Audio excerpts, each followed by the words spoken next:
Die Körperteile Teil 1. Der Körper, die Hand, die Hände,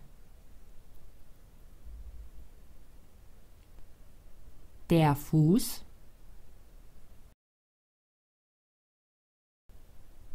die Füße, der Arm, die Arme,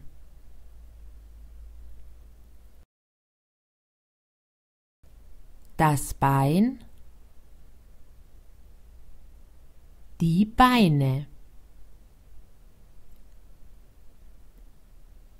der Kopf, die Stirn, das Ohr, die Ohren,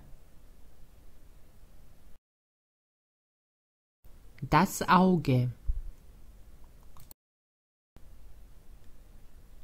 die Augen,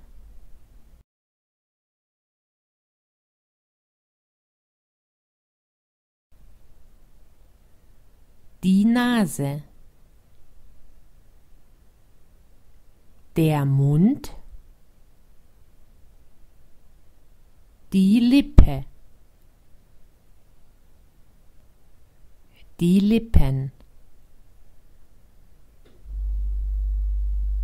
der Zahn, die Zähne, das Kinn, der Hals, Stirn, Augen,